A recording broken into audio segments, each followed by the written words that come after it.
It was in June 1972 that we set off from Shepherd's Bush and found ourselves on Saddleworth Moor in this little country pub. There was Jimmy Gilbert, the producer, and there were the three of us, Bill, Michael Bates and me, and a very, very, very small crew. I read the script in bed.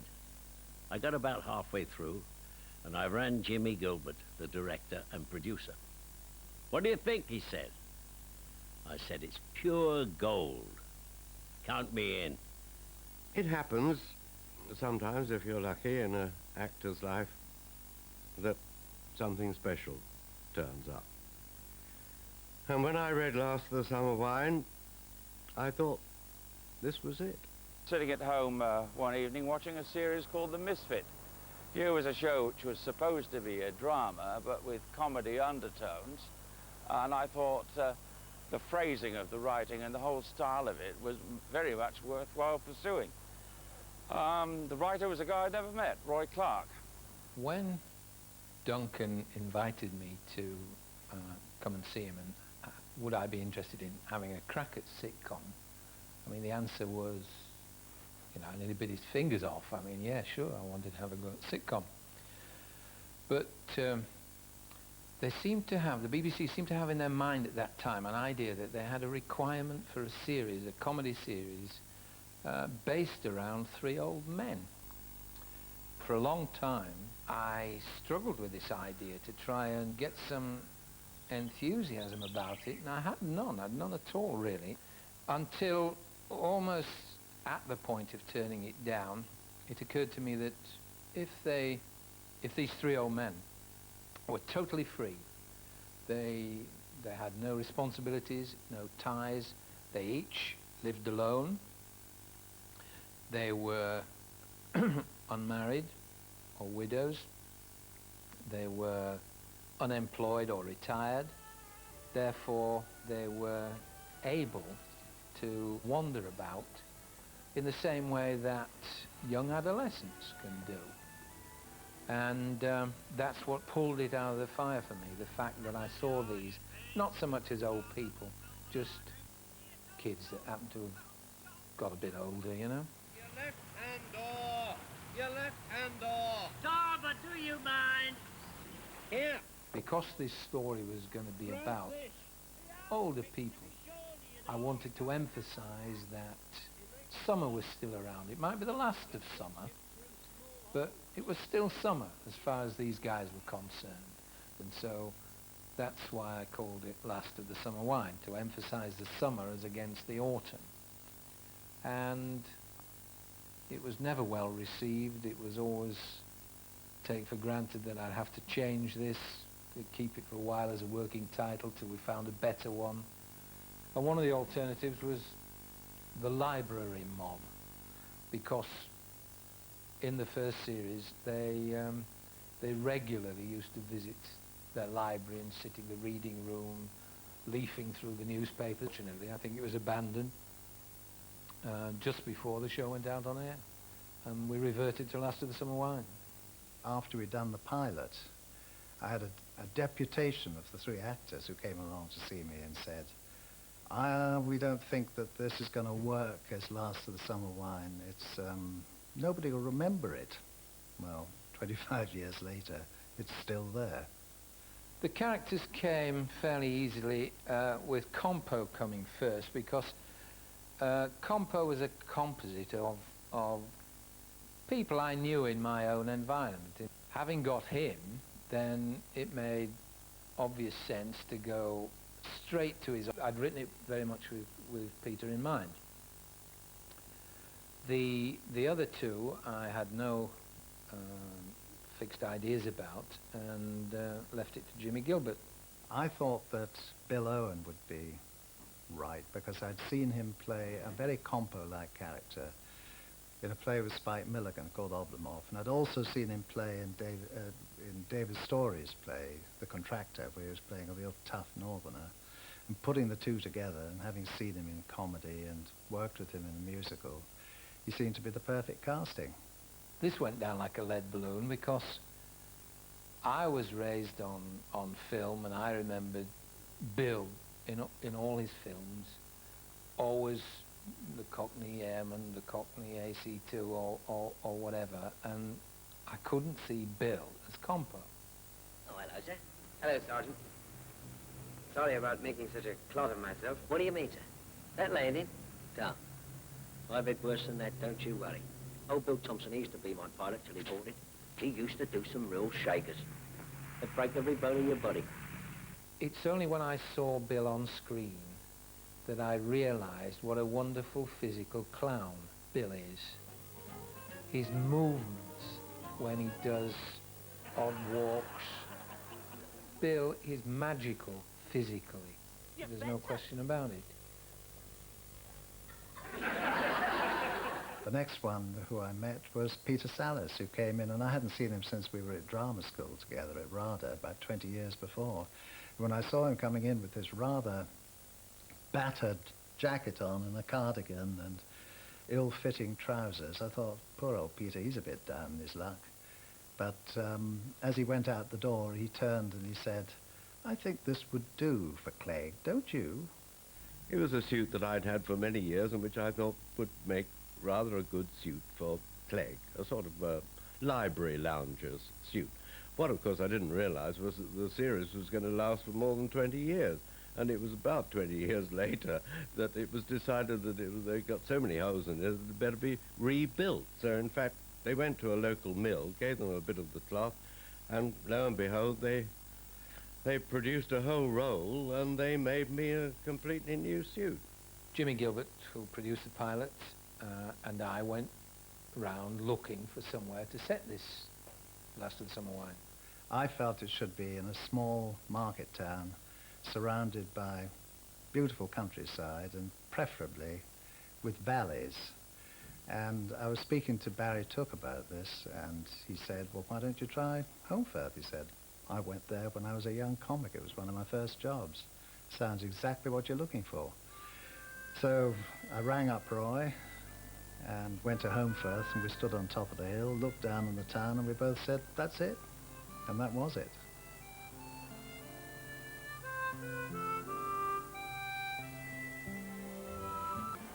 Well, you can see why I suggested Holmfirth. It has practically everything. The original script was actually set somewhere else, but I had made a documentary here some months before that, and I had found the town absolutely charming, peaceful and utterly delightful.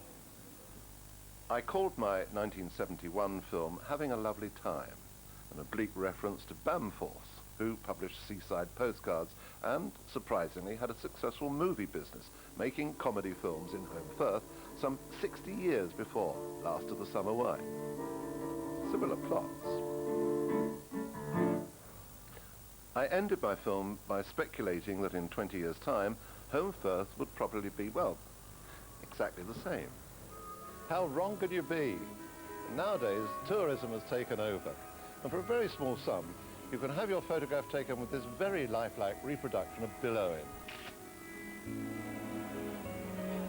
And the cafe really is a cafe where you can get, as you can see, Ivy's delicious scones topped with jam and fresh dairy cream. But whatever you do not park cycles in front of the window. Where on earth could you buy a wrinkled stocking for 99p? Why, here in Holmfirth, and that's not all. Clotted cream toffees with a picture of the cast on the cover. And the pièce de résistance, Sid's Cafe Holmfirth, $1.99 in pottery, $2.99 in bone china. And only a stone's throw from Sid's Cafe, Sid's TV tour car. See all the interesting TV locations from the comfort of Sid's own mini coach. Departs hourly. Once you visited the Nora Batty steps, had a cup of tea at the wrinkled stocking tea rooms, bought the obligatory souvenir from the greeting cards and souvenir shop, there's only one thing left to do, and that's visit the Last of the Summer Wine exhibition. I was asked if I would come in and I would design an exhibition for it. I've tried to explain through photograph and information and some memories a vague impression of the history of this remarkable little television series. The other part of the exhibition is set up as Compo's living room. Of course, the pearl of the exhibition, well, certainly in that room, are my long johns, which hang in front of the fire. And I've heard that ladies have swooned as they've looked at them.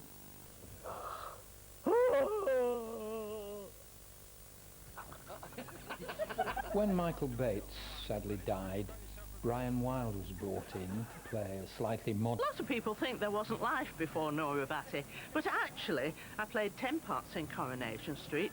I did 4 series of Cézannes with Les Dawson, and I also did 7 years in Crossroads playing Doris Luke. It was then that Terry Wogan took an interest. He announced one day that he thought that Doris Luke was Nora Batty's sister, and from then on he decided he would be secretary of the Nora Batty fan club. He actually gave me a midnight blue suspender belt with a little pink rose right in the centre. This is where my husband Wally, played by that lovely actor Joe Gladwin, had his pigeon loft. He used to come here to hide from me. He also used to meet the other 3 men here, and they used to devise all sorts of devious schemes. Now, Wally, before you turn out the light, she's standing there in front of you, in a dressing gown and a nightdress and a curlers. Oh! Can you see her, Wally? Which nightie? It doesn't matter which nightie. It does to me. You shut up. Now, can you see her, Wally? Yes. Oh, good man. Now, have a good look at her. I'm looking. Now, are you ready for the question? I'm ready, yes, I'm ready. Right, here it comes. Do her slippers look big? Pass. So, ladies and gentlemen, number 28 is Nora Batty's house, which you see in the filming. The house is privately owned, and the lady who lives there doesn't really like it. They've been filming at my house, BBC, for 25 years now. Twice a year, without fail. Getting used to it. Change my door, take all my flowers away, everything. Getting used to the tourists as well. But if they want to see anything funny, it won't be at my house. It'll be on the television.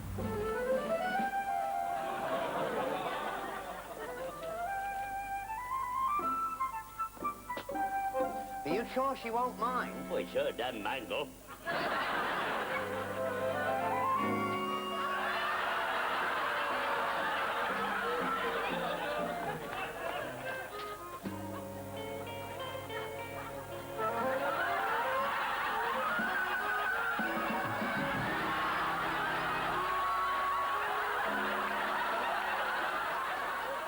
When they come filming, they put a blue door on, they take the sky dish down, they also take down most of the signs that we have around here.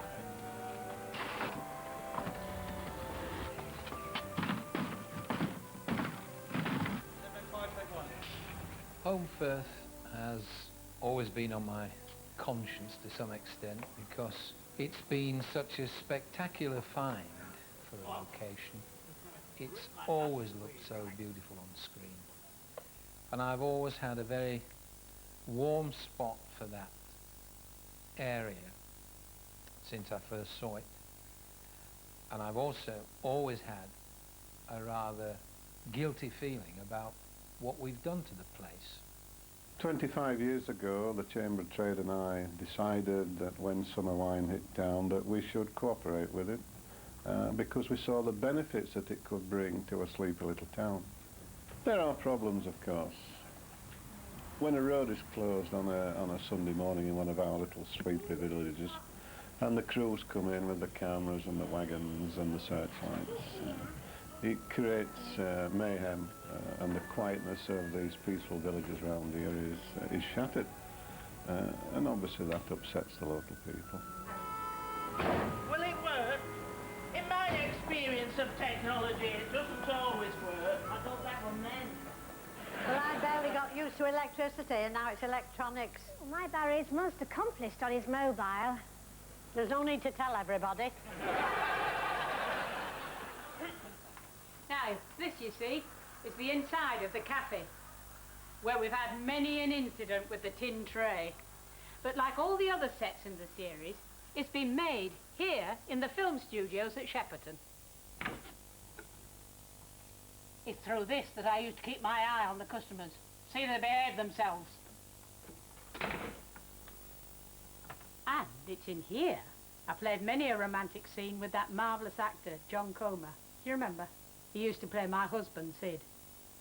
Open it carefully. Hey, I'm opening it carefully. Yeah, but I don't want it scratching before we even start. You started already. Yeah, but you can't just go digging in like a lunatic with that screwdriver. Well, pass me something sharper like your tongue.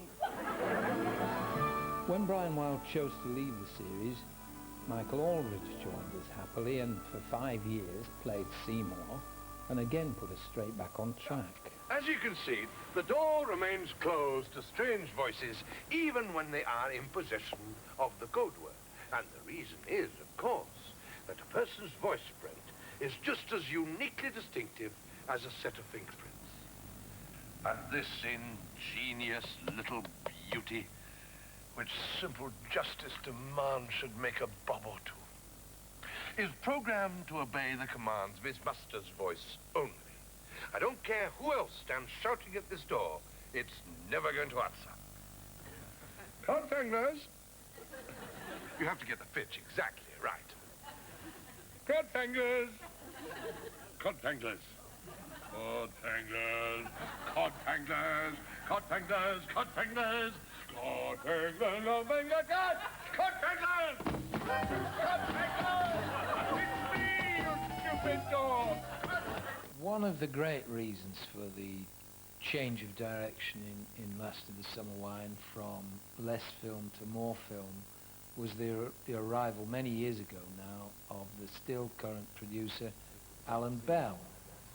Alan's by instinct a film man, and I think quietly behind the scenes, whether the rest of us realised it or not, the moment he arrived we were moving towards more and more film.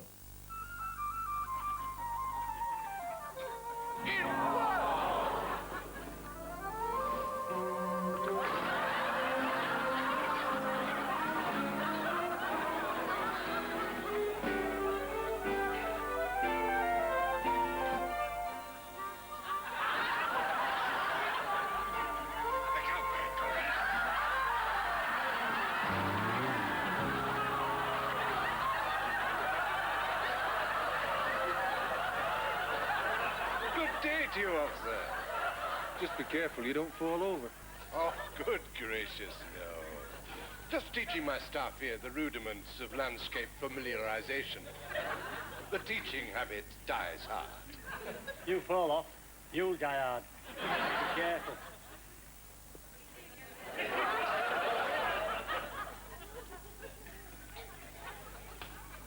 Come on, let's get on there, quick.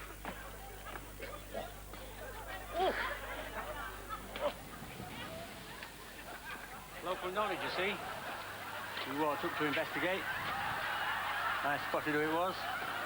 Local knowledge enabled me to reach the conclusion that everything was okay. Local knowledge.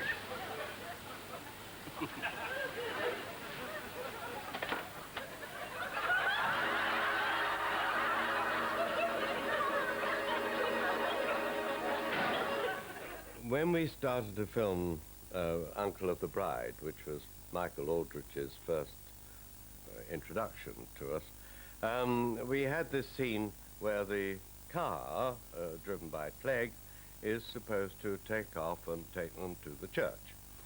So everything was got ready. There was the lovely pond outside Michael's house, and there was the car, and the camera was mounted on the bonnet, and we were all set to go. And to put it in reverse. Unfortunately, Peter got a little overexcited. It was probably the thrill of it all. Or he just forgot what he was doing, but he put his foot hard down on that accelerator, and we backed, boy, right into the middle of that pond. The car began to sink. The water was coming in all through the doors, and we were sinking. And then a voice was heard from the director. "Save the camera!"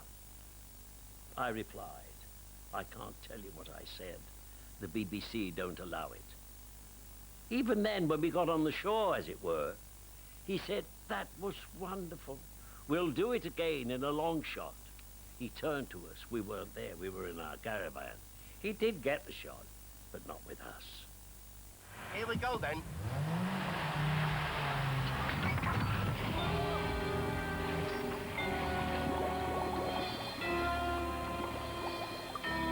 Well, you said reverse.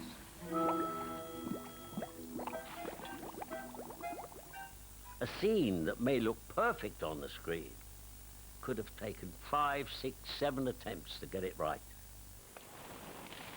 For example, here, the timing at the end wasn't quite right. I'm singing in the rain, just singing in the rain. What glorious feeling, I'm happy again. I walk down the lane.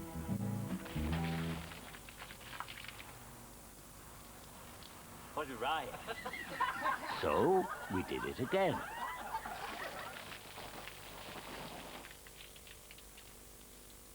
I'm singing in the rain.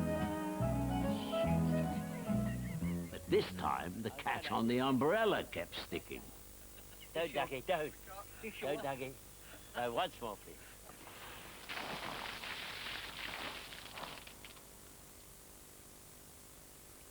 I'm singing in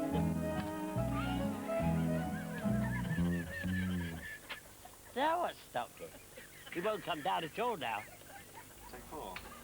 Then I had the solution. Or so I thought.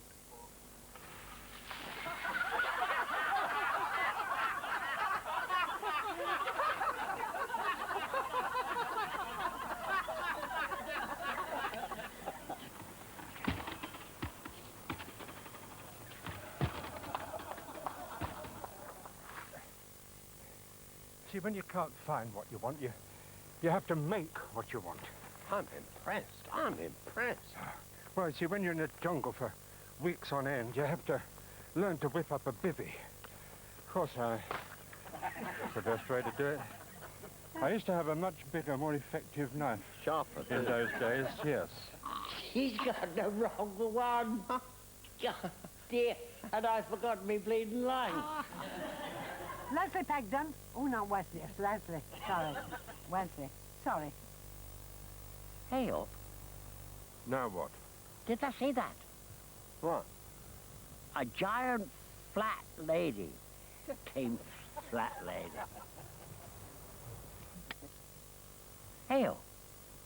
Now what? Did I see that? What?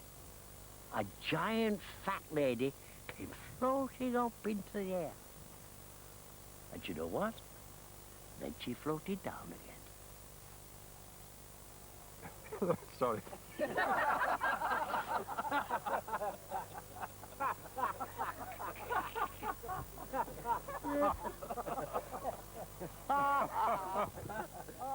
We establish a pattern first, I think, of in odd episodes having a sort of guest character would appear as a one-off and then disappear. And this worked very well. But then occasionally some come in and are so attractive you're reluctant to let them go. For instance, Thora Hird. Start the engine. Clutch down. Clutch down. Into first gear. Into first gear.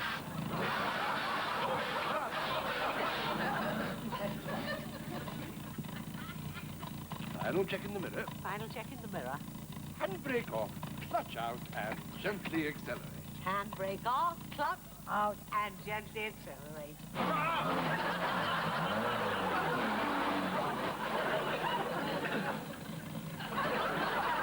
Sometimes she does that.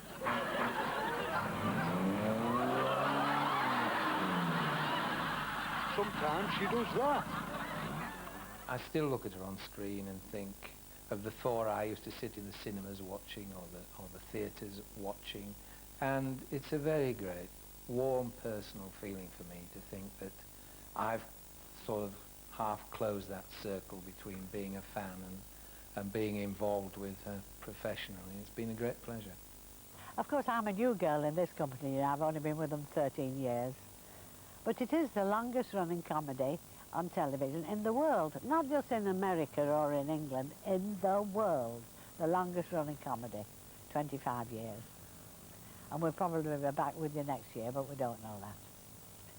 But the funny thing about it is, you know, when I'm stopped in the street, it's always about something simple. I'm sure you know without me telling you, the things people laugh at are things they do themselves. And when I put the newspapers down for Wesley to strap on, the number of women who stop me in places, you know, like food stores and that, say, oh, when you put those newspapers down. Well, I did that when I was a child. Did you want me?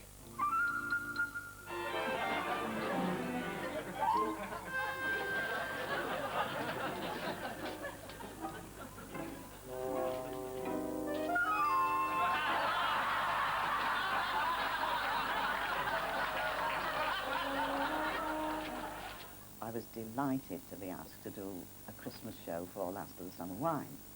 And the following year did another one. And then 2 years later, thrilled to death when they said, would you be in it as a permanent character? And it's such fun to be in. Time wasters. Could they have a look round? Of course you can have a look round, I told them. But it's a different game when you charge them a shilling for it. Oh, you'd think you were asking for the earth. Now then, I suppose you'd all like a nice cup of tea. Oh, please, thank you. That'll be 10p each.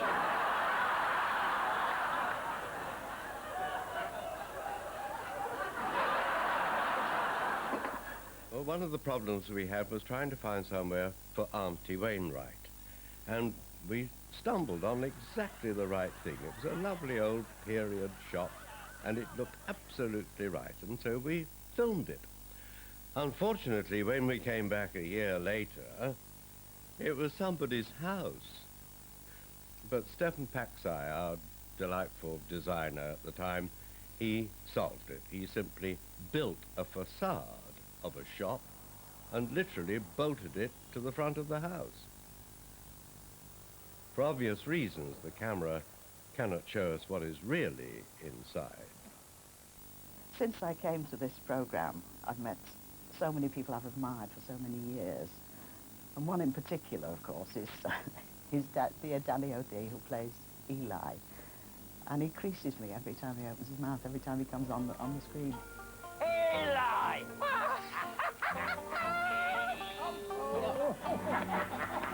Listen, lend us a quid. Oh, no problem. No problem at all.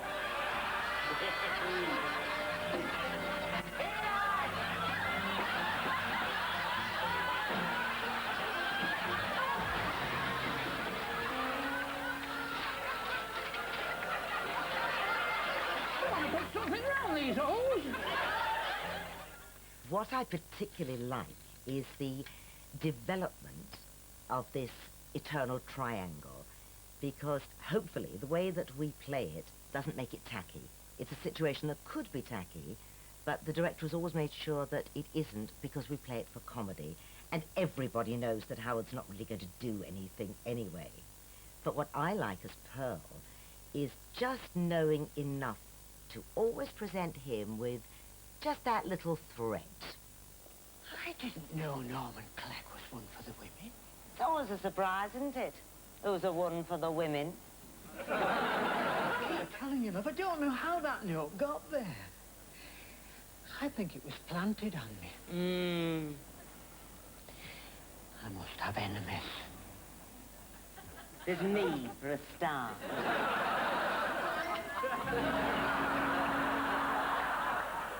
One of the exciting things about each year's batch of new scripts is to find out where Howard and Marina are going to meet. And we do meet in some pretty wonderful places. Of course, it's not all pleasant places. There was one episode where Combo had a homemade submarine. And Marina and I were heavily disguised in oilskins, fishing from a little rowing boat on a narrow, dirty, smelly canal.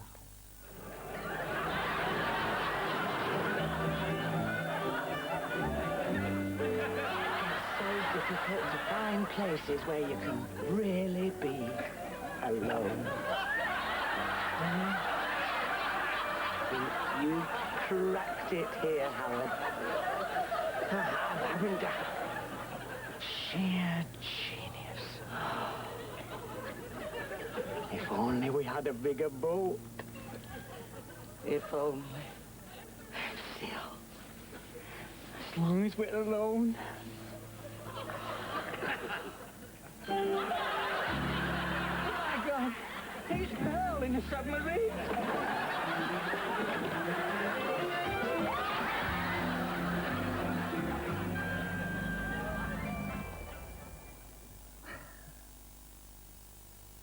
People think I make these things. No chance. About 15 years ago, the director, Alan Bell, was looking for an actor to go on a roof. And I went and I got it and did it. And then he asked me if I'd like to read for this larger part of Wesley. I didn't think I'd get it. I mean, I've not been in a big series before. But I went to London and forgot about it, and the phone call came, and I got it. And I've been in it ever since.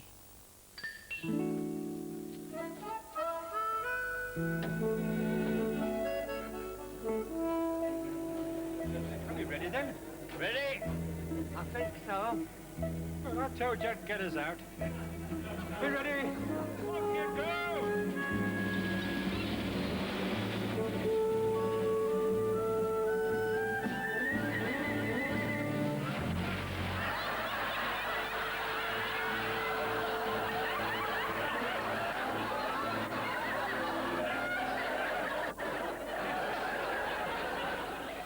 The contribution of the music to the series has got to be recognised. Firstly, it's got to be recognised what a groundbreaker this was at its time, 25 years ago.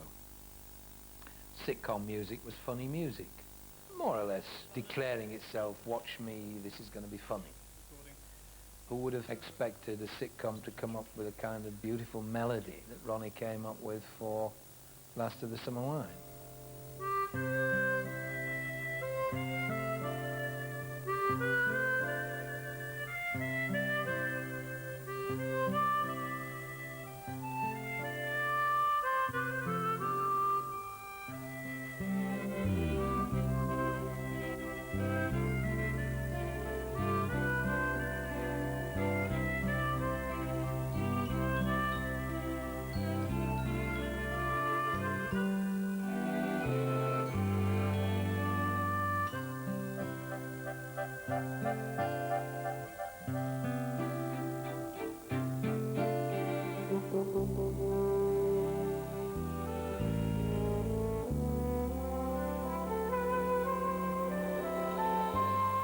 I wrote this music and the BBC at the time didn't like it because they didn't think it suited what they considered to be a comedy programme. And I was asked to play it faster or anything to get us out of trouble. What are you talking about? On average, it takes me about 10 hours to note all the synchronisation points for one episode of Last of the Summer Wine. I love enhancing the visual comedy, like when Nora Batty chases Vernie down the steps with her broom.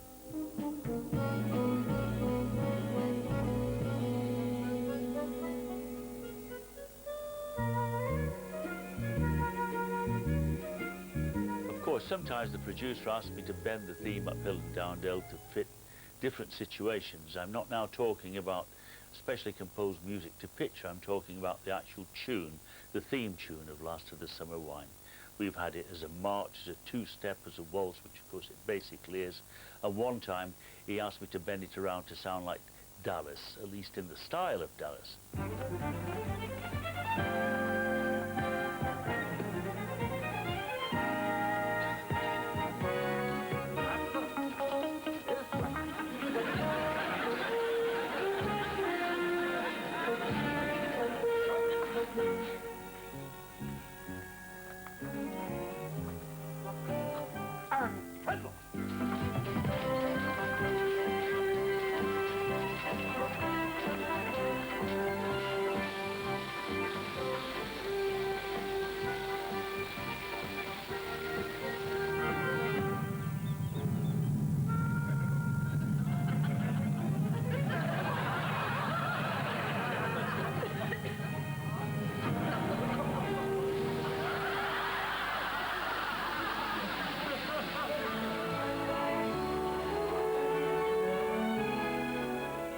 And with a larger orchestra, the Summer Wine theme was given an extraterrestrial feel.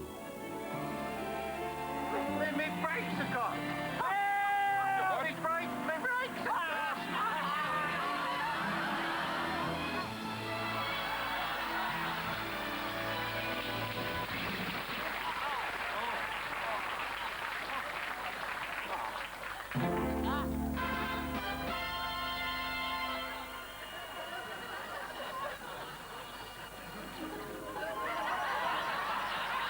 Welcome to Earth.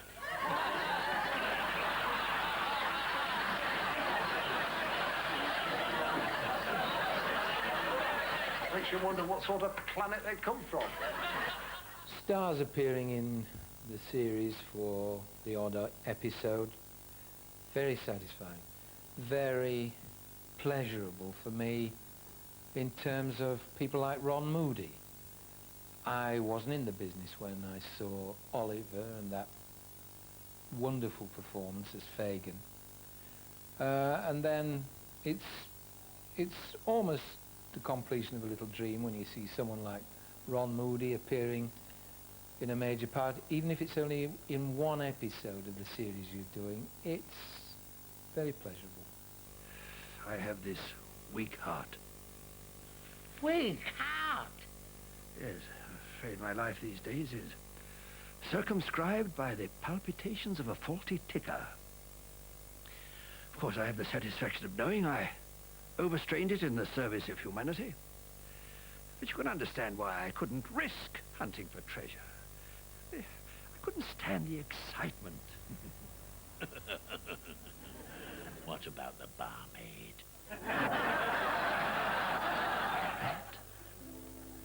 The good woman merely reminded me of the lady who was once my wife.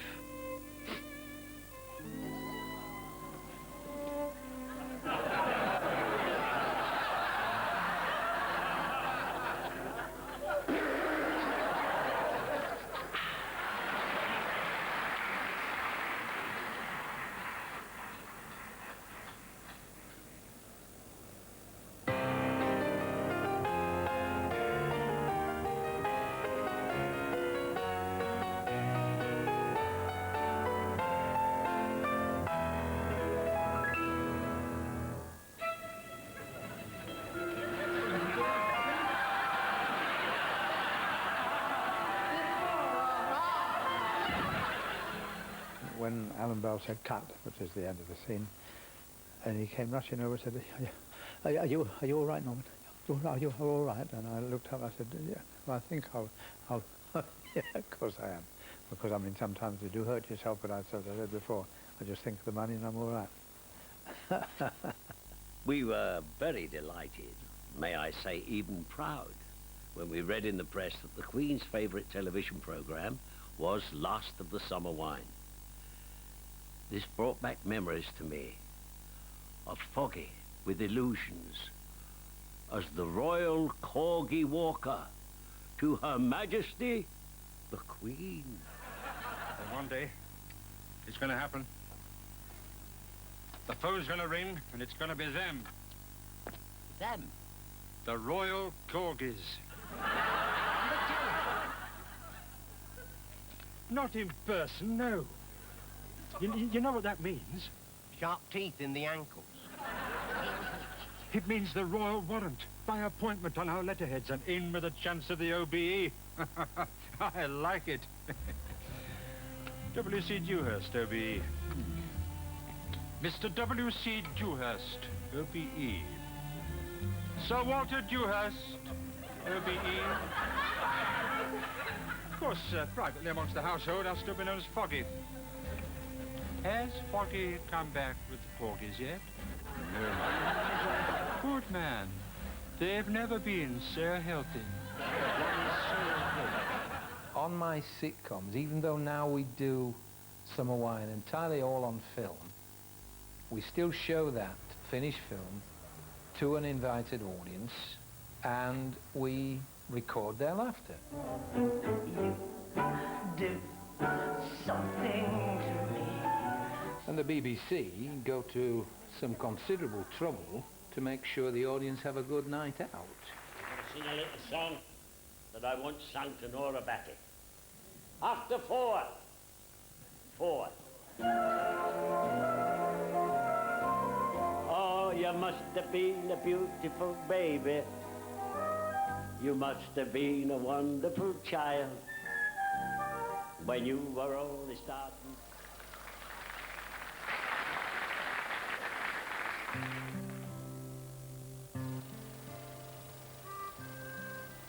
I don't like to see those shows going out without hearing any laughter. It alters the atmosphere completely. I wouldn't want canned laughter that wasn't genuine, but I don't want no laughter at all. For technical reasons, we sometimes leave a gap at the end of a line when a laugh is indicated. Sometimes that laugh lasts longer than we anticipated, and it has to be taken out. We'll be in hiding, and I shall tranquilize it with one of these darts. Well, it's just an ordinary dart. It's not an ordinary dart. It's very far from being an ordinary dart. I've prepared it with something to make the creature sleep. No, don't worry. I've seen the natives do this in the jungle. Yeah. They've got poisons growing in the jungle. What have you got? The trained soldier learns to make do with whatever's available. You have to use whatever comes to hand. All right, what is it that soaks the darts in that's going to put it to sleep? Well, if you must know, it's Horlicks.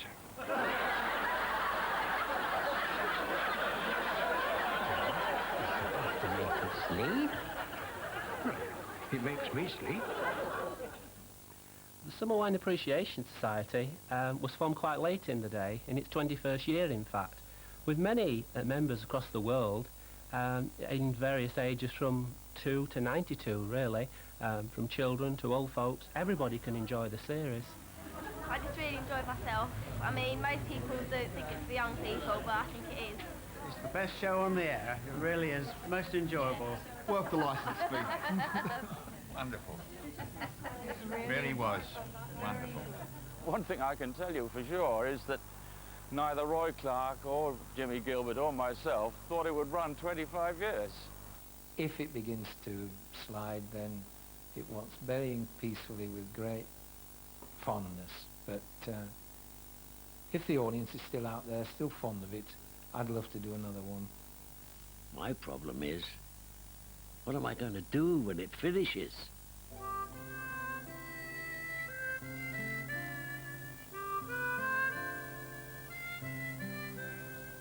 And they're all up to their old tricks next week, a little later, at 6:55, here on BBC One.